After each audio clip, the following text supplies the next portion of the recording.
Do you ever look around and think, wow, the world is a crazy place, and it just seems to get crazier and crazier? Ease your mind and take a break. This is Fuel for the Soul with John Giftah. We're a hub for inspirational Christian sermons, practical keys for Christian living, and Christian discussions and interviews. You'll be inspired to live the life that you were created for. Your host is a top-ranking podcaster, best-selling author, world record holder, aerospace engineer, life coach, evangelist, and founder of John Giftah International. Welcome to Fuel for the Soul with John Giftah.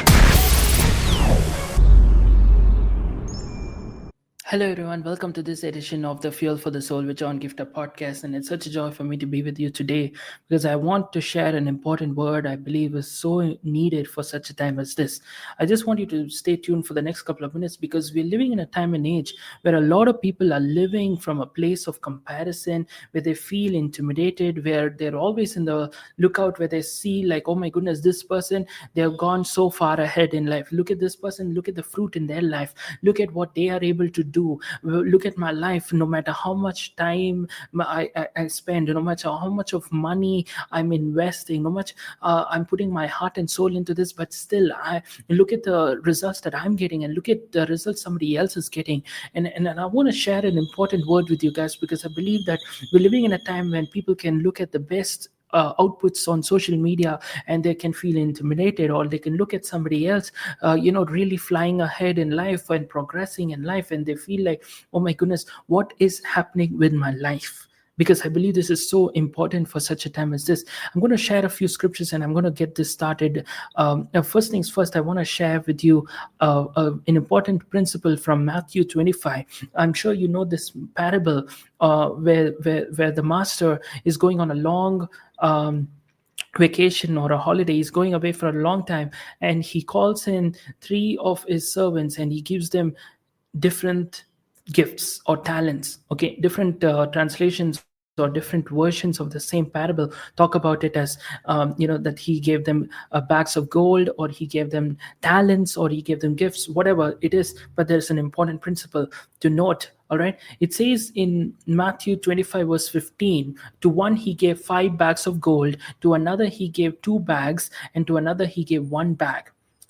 But the key is in the next phrase of the same verse, and it says, each according to his ability. I want you to understand this important truth, guys, that God is not like a partial God. He's not like, you know what, I like you so much, I'm going to give you more. I don't like you so much, I'm not going to give you enough. That's not who God is. God gives us in accordance to our ability. As much as now, for instance, as a minister, as somebody who has huge, big visions for my life, I've seen ministering in stadiums and crusades and conferences, and that's my desire. That's the vision God has shown me, and I'm praying and working in that direction for my life. But the truth of the matter is, imagine if I'm invited to speak at the Passion Conference tomorrow, like for instance, right, or the Hillsong Conference, or any huge international conference right now. The question is, am I really going to handle the opportunity well? Will I really be able to meet the expectations of that platform if I'm given the chance today? You know what I mean? So God always takes us through the process when he gives us one to see how we are faithful in the little. Only when we are faithful in the one, so that we make the one into 2, and then he entrusts us with 2, so that we can be faithful with 2, so that we will produce 4. That's the way God builds us up. That's the way God entrusts us with more, because he looks at how we are handling the little. Today I want you to understand, if you're feeling like intimidated, look at this person. They had 5 and they made it to 10, and look at me, I'm stuck with 1. My question is, what are you doing with the 1? Are you faithful with the 1? The question is, are you understanding that 1 is the ability that you have, and that's why you've been entrusted with that 1? There could be somebody who didn't even get that 1. At least you got that 1. You know what I mean? Like I want you to have that perspective today. That God is not going to expect the one with 1 who got 1 to produce 10. He expects the one to at least make it two. God is not going to expect you in the level that you're in to produce the output somebody else who's far off in life, who has already been entrusted with more. He's not going to expect you to do that. He's only going to expect you to do what you can do. There's a very important verse. I just love it so much, and I always come back to it. It's found in Mark 14 verse 8. Okay, Mark 14, this is a moment where a lady comes and anoints Jesus with a very costly perfume. And there were those who were critical of it, and they said, "Oh, come on, this money can be spent on the poor," and all of these things. But verse 8 is a very, very powerful verse, because I always go back to this. I love this so much, and I really challenge you to do that. When you look at the NIV version of this verse, it says, Jesus responds to the critics and he says, "She did what she could." That's the first part of this verse. She did what she could. In another translation, it says, "She has done what she could." My question to you is, are you doing what you can do? If you have done, or if you're doing what you can do, that's more than enough. God is not going to expect you to do something beyond. He's not going to expect you who has one to produce 10. He's going to expect you who has one to make it to two. If you have two, he's not asking you to compare yourself with somebody who has 5, who has made it to 10. You're not called to compare your output with somebody else's output, because they had a different starting point. They have gotten a different set of experiences, different set of backing, maybe financial backing, maybe they have the family support, maybe they have something that you don't have. So stop comparing and just be faithful with what you have, because it's ultimately dependent on what you have done with what you can do. That's the real question. Now let me just give you an example. For instance, if you take a cup has a limitation on how much it can be, how much of liquid can be poured into it, right? Now if I take a bottle, for instance, right, a bottle definitely has a greater volume of content that can be poured into it.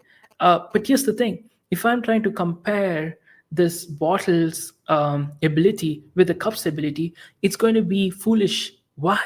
Because the cup has a certain ability; it can handle this much quantity of liquid, and a bottle can handle a greater quantity of liquid, right? If I'm trying to pour in whatever is in the bottle into the cup, what's going to happen?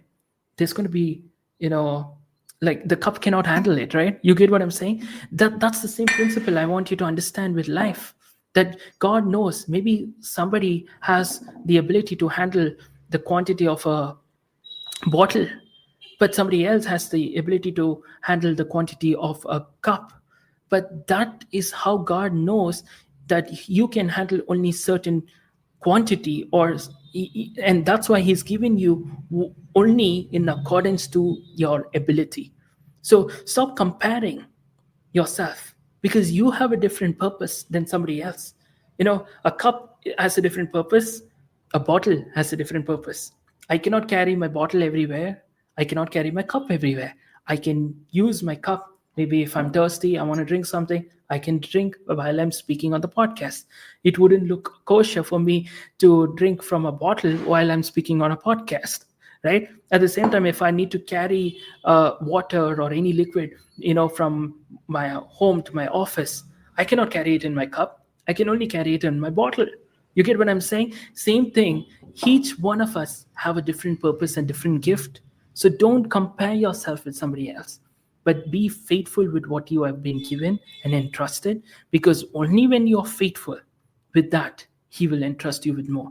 And that's where the pressure will just take off, because you don't have to try to perform like, oh my goodness, you know what, somebody else is able to carry so much, I should also be able to carry so much. No, you be faithful in carrying what you are called to carry, and God will take care of the rest, because he has designed you for a purpose, he has designed somebody else for a purpose. And when each of us work out in accordance to the ability God has given us, whatever we can do, then at the end we will receive the good words from the Lord, that the master tells in the end of the parable.